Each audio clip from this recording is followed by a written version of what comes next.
ঠাকুরমা স্বামীজির চরণে প্রণাম জানিয়ে শুরু করছি আজকের বই পড়া। আমরা পড়ছি পূজনীয় স্বামী চেতনানন্দের লেখা বই শ্রীরামকৃষ্ণের সান্নিধ্যের থেকে কিছু অংশ। আমরা পড়ছি বইটির অধ্যায় শ্রীরামকৃষ্ণকে বোঝা। এখান থেকে অন্তরঙ্গ শিষ্যগণের দৃষ্টিতে শ্রীরামকৃষ্ণ ভক্তগণকে দুই শ্রেণীতে ভাগ করেছিলেন, বহিরঙ্গ ও অন্তরঙ্গ। ঠাকুর বহিরঙ্গদের সঙ্গে ঈশ্বরীয় কথা বলে তাদের মনকে ভগবতমুখী করে দিতেন, আর অন্তরঙ্গদের সঙ্গে নিজ দৈবী লীলা আস্বাদন করতেন এবং তার বাণী বহন করবার শিক্ষা দিতেন। শ্রীম বলেন, ঠাকুর বলছেন, আমি কে আর তোরা কে এ জানতে পারলেই হলো, আর কিছুর দরকার হবে না। অর্থাৎ তিনি ঈশ্বর অবতার হয়ে এসেছেন এ জানলে ভক্তরা তার অংশ পার্ষদ হবে, এই কথা জানতে পারলে তারা আর মায়ায় পড়বে না। রামচন্দ্র দত্ত, গিরিশচন্দ্র ঘোষ প্রভৃতি ঠাকুরের অন্তরঙ্গ ভক্তির আতিশয্যে ঠাকুরকে প্রকাশ্যে ঈশ্বর অবতার বলে ঘোষণা করে থাকতেন।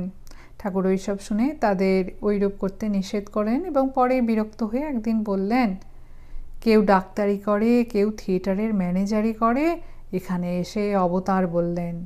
ওরা মনে করে অবতার বলে আমাকে খুব বাড়ালে, বড় করলে। ওরা অবতার কাকে বলে তার বোঝে কি?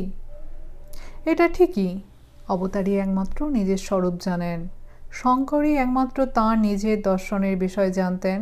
বিবেকানন্দ বলেছিলেন, যদি আর একটা বিবেকানন্দ থাকতো তবে বুঝতে পারত বিবেকানন্দ কি করে গেল। সাধারণ মানুষ মহাপুরুষ বা অবতারদের মূল্যায়ন করে নিজেদের বুদ্ধির মাপকাঠি দিয়ে যে যেমন আধার সে তেমনই বোঝে। যাদৃশী ভাবনা যস্য সিদ্ধির ভবতি তাদৃশী। শ্রীরামকৃষ্ণের গৃহী শিষ্যেরা ঠাকুরকে একভাবে বুঝেছে, ত্যাগী শিষ্যেরা আর একভাবে বুঝেছে। তিনি যাকে যেমন বোঝান সে তেমনই বোঝে। লাটু মহারাজ বেশ মজা করে বলেছেন, ঠাকুর চলে গেলে কেউ বললে ঠাকুর আমায় বেশি ভালোবাসতেন, অন্য কেউ বলে আমায় বেশি, এই রকম মাঝে মাঝে ঝগড়া হতো। ঠাকুর সকলকে এমনই ভালোবাসতেন যে প্রত্যেকেই মনে করত তাকেই সবচেয়ে বেশি ভালোবাসেন। একদিন আমি অমনি ঝগড়া দেখে বললাম, তিনি অর্থাৎ ব্র্যাকেটে ঠাকুর কিছু রেখে যাননি, তাতেও তোরা সব ঝগড়া করছিস, আর যদি কিছু রেখে যেতেন তাহলে তোরা নিশ্চয়ই মকদ্দমা লড়তিস। শ্রীরামকৃষ্ণের সন্ন্যাসী শিষ্যেরা ছিলেন কেউ ঈশ্বরকোটি, নিত্যমুক্ত, কেউ পূর্বের অবতারের পার্ষদ। তাঁরা সবাই কম বেশি বুঝেছিলেন তাঁদের গুরু মানুষ দেহধারী ভগবান বা মহাপুরুষ বা অত্যন্ত আপনজন। ঠাকুরকে কি ভগবান বলে মনে হতো? এই প্রশ্নের উত্তরে লাটু মহারাজ বলেন, তাহলে কি তাঁর সেবা করা যায় না তার ধারে থাকা যায়? বাপ বলে মনে হতো। তিনি যে অবতার তা স্বামীজি বলেছে, আমি আর কি বলবো? তিনি আমার গুরু পিতা, আমি তাকে কি জানি আর কি বুঝি, আর বুঝি যে বলবো? স্বামী ব্রহ্মানন্দ ঠাকুরকে প্রথমে আপন স্নেহময়ী জননী রূপে দেখেছিলেন এবং পরে বুঝেছিলেন ঠাকুর ও মা জগদম্বা অভিন্ন এবং মদগুরু শ্রী জগৎগুরু। স্বামী তুরীয়ানন্দ তীব্র পুরুষাকার অবলম্বন করে বেদান্ত সাধনা করতেন।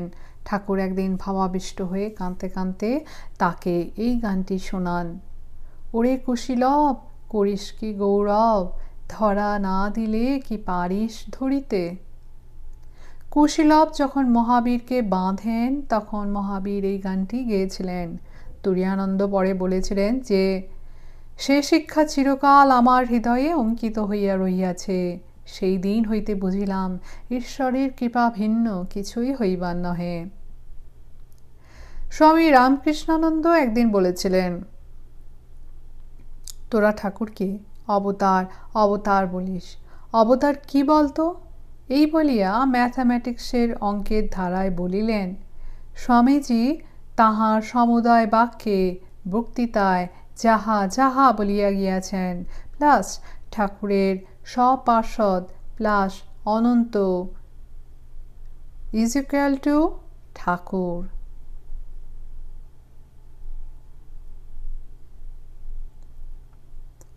কোনো কোনো সন্ন্যাসী শিষ্য ঠাকুরকে দেখে এবং সঙ্গ করে বিস্ময়ে হতবাক হয়ে গেছেন। পরবর্তীকালে কেউ কথা প্রসঙ্গে ঠাকুরের মহিমা ব্যক্ত করেছেন, কেউ বা নির্বাক হয়ে নিজেদের অক্ষমতা প্রকাশ করেছেন। স্বামী প্রেমানন্দ বলেছিলেন, আমি শ্রী শ্রী ঠাকুরের সম্বন্ধে আর কি বলবো, তাকে কতটুকুই আর বুঝেছি। শ্রী শ্রী ঠাকুরকে বোঝা তো দূরের কথা, স্বামীজিকেই বুঝতে পারলাম না। স্বামীজির ভিতর দিয়াই তো শ্রী শ্রী ঠাকুরের সম্বন্ধে কিছু ধারণা করিতে পারি যায়, তাকে বুঝিবার সাধ্য কি? স্বামী বিজ্ঞানানন্দ বলেছিলেন, ঠাকুর দেখতে শুনতে বেশ সোজা লোক, কথাও বলতেন বেশ সোজা সরলভাবে। তার কথা শুনে মনে হতো বেশ সহজ কথা, কিন্তু পরে যত ভাবা যায় ততই তার মানে বুঝে ওঠা ভার। আর একদিন কথা প্রসঙ্গে বিজ্ঞানানন্দ বলেন, প্রথম যেদিন পরমহংসদেবের মুখে শুনেছিলাম যে রাম যে কৃষ্ণ সেই এ শরীরে রামকৃষ্ণ, তখন আমার তত বিশ্বাস হয়নি। মনে হয়েছিল তা একটু আবোল তাবোল বললেই বা, লোকটি তো ভালো সরল। পরে ঠাকুর একদিন তাঁর ঘরে দাঁড়িয়ে গম্ভীর হয়ে বলেছিলেন, যে বৃন্দাবনে রাসলীলা করেছিল সেই এই শরীরটায় আছে। তার তখনকার দিব্য আবেশ এবং মুখ চোখের ভাব দেখে আমার সে কথা বিশ্বাস হয়েছিল। শ্রীরামকৃষ্ণের জীবনীকার স্বামী শারদানন্দকে ঠাকুরের শেষ জীবনের ঘটনাবলী লিখতে অনুরোধ করায় তিনি বলেছিলেন, যখন লীলা প্রসঙ্গ লিখতে আরম্ভ করি মনে করেছিলাম ঠাকুরকে বুঝতে পেরেছি, কিন্তু এখন পরিষ্কার দেখছি ঠাকুরের জীবন অতি গভীর। আমি শুধু উপরের ডালপালা নিয়ে নাড়াচাড়া করেছি, কিন্তু শিকড় মাটির অনেকখানি নিচে। স্বামী শিবানন্দ ঠাকুরকে নিজের মা বলে অনুভব করেছিলেন। পরে তিনি বলেন, ঠাকুর যে ঈশ্বর সে কথা এখন যত দিন যাচ্ছে ততই বুঝতে পারছি। আগে ঠাকুরের ভালোবাসার আকর্ষণে আমরা তার কাছে ছিলুম, এখন দেখছি ও বাবা, দেখতে ছোট্ট মানুষটি, নড়াচড়া করতেন সাধারণ মানুষের মতো, কিন্তু কি বিরাট কত বিশ্ব ব্রহ্মাণ্ডই না তার ভিতরে রয়েছে। শ্রীরামকৃষ্ণ ও স্বামী বিবেকানন্দের সম্পর্ক বড়ই রহস্যপূর্ণ। ঠাকুর স্বামীজিকে ঠিক চিনেছিলেন, কিন্তু স্বামীজি প্রথম থেকেই ঠাকুরকে পাগল বলে বুঝেছিলেন, কারণ তার কথাবার্তা আচরণ সাধারণ মানুষের মতো ছিল না। তারপর ঠাকুরের স্পর্শে স্বামীজির অপূর্ব অনুভূতি হওয়ায় তিনি ভাবলেন, ইচ্ছা মাত্রেই এই পুরুষ যদি আমার ন্যায় প্রবল ইচ্ছা শক্তি সম্পন্ন মনের দৃঢ় সংস্কারময় গঠন ওইরূপে ভাঙিয়া চুরিয়া কাদা তালের মতো করিয়া উহাকে আপন ভাবে ভাবিত করিতে পারেন, তবে ইহাকে পাগলি বা বলি কি রূপে? ঠাকুর শিষ্যদের বলেছিলেন, বাজিয়ে নিবি, সাধুকে দিনে দেখবি রাতে দেখবি, তবে তাকে বিশ্বাস করিবি। তিনি চেয়েছিলেন যে তার প্রধান বার্তাবাহ নরেন্দ্র যেন তাকে ভালোভাবে বুঝতে পারে, নতুবা তার বাণী যথাযথভাবে সকলের কাছে পৌঁছাবে না। স্বামীজি 6 বছর ধরে ঠাকুরের সঙ্গে বোঝাবুঝির সংগ্রাম করেছেন, প্রশ্নমানে উত্তপ্ত করেছেন, সন্দেহ করেছেন এবং ঠাকুরের কথা ও কাজ যাচাই করে দেখেছেন। ক্রিস্টোফার ইশারউড লিখেছেন, Among Vivekananda's many tremendous qualities, one of the greatest that we had for us was his capacity to be a doubter. When a being like Vivekananda is converted, then the whole of the 19th century is altered. ঠাকুরকে যে যত বুঝবে সে অধ্যাত্ম পথে তত এগিয়ে যাবে। ঠাকুর বলতেন, যারা আমার অন্তরঙ্গ আপনার লোক তাদের গালাগালি দিলেও আসবে। শ্রীমা বলেন, ঠাকুর স্বামীজিকে দুবার বকেছিলেন, দক্ষিণেশ্বরে ও কাশীপুরের বাগানে। দক্ষিণেশ্বরে প্রথম স্বামীজি মা কালীকে যা তা বলতেন। ঠাকুর তাই শুনে একদিন বললেন, তুই এখানে আর আসিস নি। স্বামীজি ঠাকুরের বকুনি খেয়েও রাগ না করে তার জন্যে তামাক সাজতে লাগলেন। কাশীপুর বাগানে তান্ত্রিক মতের কথা নিয়ে বকেছিলেন, বলেছিলেন, আমি দেখেছি যারা ধর্মের নামে এরকম করে তাদের কারো ভালো হয়নি। স্বামীজি নিচে এসে বললেন, আমি কখনো বকুনি খাইনি, তোরা লাগিয়ে আমাকে বকুনি খাওয়ালি। কাশীপুরের শরীর ত্যাগের পূর্বে ঠাকুর স্বামীজির ভিতর নিজের শক্তির সঞ্চার করেন এবং নিজের স্বরূপ শেষবারের মতো সন্দেহকুল শ্রেষ্ঠ শিষ্যকে বলেন, যে রাম যে কৃষ্ণ সেই ইদানিং এ শরীরে রামকৃষ্ণ। স্বামীজির কবিতায় ও স্তোত্রে, পত্রে ও প্রবন্ধে, বাণী ও রচনায় ছড়িয়ে রয়েছে তাঁর ঠাকুরের প্রতি মহান উক্তিগুলি। বাণী তুমি বিনা পানি কণ্ঠে মোর, খণ্ডন ভববন্ধন জগবন্দন বন্দিতময়, নিরঞ্জন নররূপ ধর নির্গুণ গুণময়। স্বামী বিবেকানন্দের ওং স্থাপকায় চ ধর্মস্য সর্বধর্মস্বরূপিণে অবতার বরিষ্ঠায় রামকৃষ্ণায় তে নমঃ। শ্রীরামকৃষ্ণকে জীবদ্দশায় 19th সেঞ্চুরির শেষ ভাগে ইউনিভার্সিটির ভূত ব্রহ্মদত্তীরা ঈশ্বর বলে পূজা করেছে। ঠাকুরের শিষ্যদের মধ্যে স্বামীজি ঠাকুরকে অধিক বুঝেছেন এ কথা অন্যান্য শিষ্যেরা মুক্ত কণ্ঠে স্বীকার করেছে। শারদানন্দ বলেছেন, স্বামীজি না বোঝালে আমরা ঠাকুরের কিছুই বুঝতুম না। স্বামীজির ইন্টারপ্রিটেশন ছেড়ে দিয়ে ঠাকুরকে যিনি বুঝতে যাবেন, ঠাকুরের ভাব ঠিক ঠিক তিনি ধরতে পারবেন না। স্বামী ওঙ্কারানন্দ একবার স্বামী তুরীয়ানন্দকে জিজ্ঞাসা করেন, স্বামীজি বলেছেন ঠাকুরকে বোঝার আগে আমায় বোঝ, আমি কি ফেলনা, এটা বললেন কেন? তুরীয়ানন্দ বললেন, দেখো ঠাকুর ভগবান, স্বামীজি একজন পারফেক্ট ম্যান, সম্পূর্ণ মানুষ। নর ছাড়া নারায়ণকে কে বুঝবে? আর ওই পারফেক্ট ম্যানের কাছে আমরা তো পিগমি ব্র্যাকেটে বামন। একবার শরৎচন্দ্র চক্রবর্তী স্বামীজিকে বলেন, মহাশয় আপনি ঠাকুরকে অবতার বলে ঘোষণা করেন না কেন? আপনার তো শক্তি বাগ্মিতা যথেষ্ট আছে। স্বামীজি উত্তরে বললেন, তার কারণ আমি তাকে অল্পই বুঝেছি। তাকে এত বড় মনে হয় যে তাঁর সম্বন্ধে কিছু বলতে গেলে আমার ভয় হয়, পাছে সত্যের অপলাপ হয়, পাছে আমার এই অল্প শক্তিতে না কুলোয়। বড় করতে গিয়ে তাঁর ছবি আমার রঙে এঁকে তাকে পাছে ছোট করে ফেলি। পরে একদিন স্বামীজি শরৎবাবুকে বলেন, তাঁর ব্র্যাকেটে ঠাকুরের উপমা তিনি, তার কি তুলনা আছে রে? ঠাকুরকে বোঝা এবং প্রচার করা যে কত কঠিন সে প্রসঙ্গে স্বামীজি শিষ্য শরৎচন্দ্রকে বলেন, কামিনী কাঞ্চনের সেবাও করবে আর ঠাকুরকেও বুঝবে, এ কি কখনো হয়েছে? না হতে পারে, ও কথা কখনো বিশ্বাস করবিনি। ঠাকুরের ভক্তদের ভেতর অনেকে এখন ঈশ্বরকোটি, অন্তরঙ্গ ইত্যাদি বলে আপনাদের প্রচার করছে। তারা ত্যাগ বৈরাগ্য কিছুই নিতে পারলেন না, অথচ বলে কিনা তারা সব ঠাকুরের অন্তরঙ্গ ভক্ত। ওসব কথা ঝেঁটিয়ে ফেলে দিবি। যিনি ত্যাগীর বাদশাহ, তাঁর কৃপা পেয়ে কি কেউ কখনো কামকাঞ্চনের সেবায় জীবনযাপন করতে পারে? শিষ্য বলেন, তবে কি মহাশয়, যাহারা দক্ষিণেশ্বরে ঠাকুরের নিকট উপস্থিত হইয়াছিলেন তাহারা সকলেই ঠাকুরের ভক্ত নন? স্বামীজি বললেন, তা কে বলছে? সকলেরই ঠাকুরের কাছে যাতায়াত করে স্পিরিচুয়ালিটি বা ধর্ম অনুভূতির দিকে অগ্রসর হয়েছে ও হবে। তারা সকলেই ঠাকুরের ভক্ত। তবে কি জানিস, সকলেই কিন্তু তাঁর অন্তরঙ্গ নন। ঠাকুর বলতেন, অবতারের সঙ্গে কল্পান্তরের সিদ্ধ ঋষিরা দেহ ধারণ করে জগতে আগমন করেন। তারাই ভগবানের সাক্ষাৎ পার্ষদ।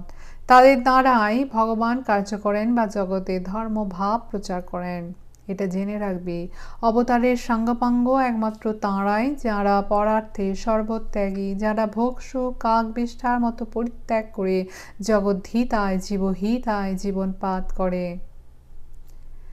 শিষ্য বলেন, তবে ঠাকুরের গৃহস্থ ভক্তেরা যে তাঁহার কথা নানাভাবে প্রচার করিতেছে, সেসব কি সত্য নয়?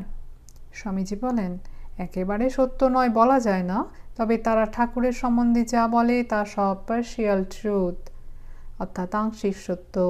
যে যেমন আধার সে ঠাকুরকে ততটুকু নিয়ে তাই আলোচনা করছে।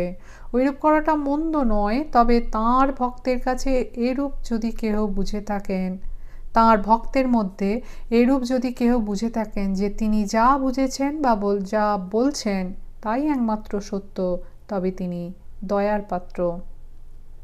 ঠাকুরকে কেউ বলছেন তান্ত্রিক কৌল, কেউ বলছেন চৈতন্যদেব নারদীয়া ভক্তি প্রচার করতে জন্মেছিলেন, কেউ বলছেন সাধন ভজন করাটা ঠাকুরের অবতারত্বে বিশ্বাসদের বিরুদ্ধে, কেউ বলছেন সন্ন্যাসী হওয়া ঠাকুরের অভিমত নয়, ইত্যাদি কত কথা গৃহী ভক্তদের মুখে শুনবি ও সব কথায় কান দিবিনি। তিনি যে কি কত কত পূর্বগ অবতারগণের জমাট বাঁধা ভাব রাজ্যের রাজা, তা জীবনপাতি তপস্যা করেও এক চুল বুঝতে পারলুম না। তাই তার কথা সংযত হয়ে বলতে হয়। যে যেমন আধার তাকে তিনি ততটুকু দিয়ে ভরপুর করে গেছেন। তার ভাব সমুদ্রের উচ্ছ্বাসের এক বিন্দু ধারণা করতে পারলে মানুষ তখনই দেবতা হয়ে যায়। সর্বভাবের এমন সমন্বয় জগতের ইতিহাসে আর কোথাও কি খুঁজে পাওয়া যায়? এই দেখেই বোঝো তিনি কে দেহ ধরে এসেছিলেন। অবতার বললে তাকে ছোট করা হয়। ভগবত লীলা দুর্বোধ্য। ভগবানের মানুষ লীলা মধুর অথচ দুর্বোধ্য। বিরাট ঈশ্বর পুত্র ভ্রাতা স্বামী খুড়ো বন্ধুরূপে বিচিত্র লীলা করেন। অনন্ত ঐশ্বর্যকে চেপে লুকিয়ে ঈশ্বর ভক্তদের নিয়ে মজা করেন, শিক্ষা দেন, নাচেন, গান, ভক্তদের সুখ দুঃখের সাথী হন, কৃপা পরবশ হয়ে ভক্তদের বুঝবার সামর্থ্য দেন। জহুরি জহর চেনে। এই গল্পে ঠাকুর ভক্তদের বলেছিলেন যার যেমন পুঁজি জিনিসের সেই রকম দর দেয়। বেগুনওয়ালা হীরের পরিবর্তে 900 বেগুন, কাপড়ওয়ালা 900 টাকা এবং জহুরি 1 লাখ টাকা দিতে চেয়েছিলেন। ঠাকুরের ভক্তদের মধ্যে রামদত্ত ডাক্তার ছিলেন এবং নিজেকে ভক্তদের অধ্যক্ষ বলে মনে করতেন। ভাবাবস্থায় পড়ে গিয়ে হাত ভাঙার পর ঠাকুর রামবাবুকে ঠাট্টা করে বলেন, এখন বল দেখি আমার হাত কেন ভাঙল? তুমি এই নিয়ে দাঁড়িয়ে একটা লেকচার দাও। রামবাবুর ভগবত কথায় বাচালতা ও হামজান্তা ভাব দেখে ঠাকুর একদিন বলেন, ভালো রাম, তুমি এর কি করবে? 10 হাত জলের নিচে ইলিশ মাছ বেড়ায়, তা খেলে পেট গরম হয়, আর ডাব নারকেল 20 হাত উঁচুতে রোদ পাচ্ছে, তার কিনা শৈত্যগুণ। কামার বেটা সারাদিন আগুন হাতে তাতে হাঁপড় টানছে, তার কিনা সর্দি, কেবল ফ্যাঁচ করে নাক ঝাঁচ্ছে, আর ডুবুরি জলের ভেতর ডুব গালছে, সে কিনা মিছরির শরবত খেয়ে পেট ঠান্ডা করে। আর দেখো বিপত্তে মধুসূদন, যা স্মরণ করলে সকল বিপদ ঘুচে যায়, সেই তিনি দাসের মতো যে পাণ্ডবদের সঙ্গে ফিরছেন, তাদেরই কিনা যত বিপদ। তা রাম যতই বলো না কেন, ভগবানের ইতি করা যায় না, আর তাঁর লীলাও বোঝা যায় না। ঠাকুরকে কি করে ধরা যায়? কি করে তার সঙ্গে সম্বন্ধ পাতানো যায়? যাকে চোখে কখনো দেখিনি কি করে তাকে ভালোবাসা যায়? এসব প্রশ্ন আমাদের মনে ওঠে।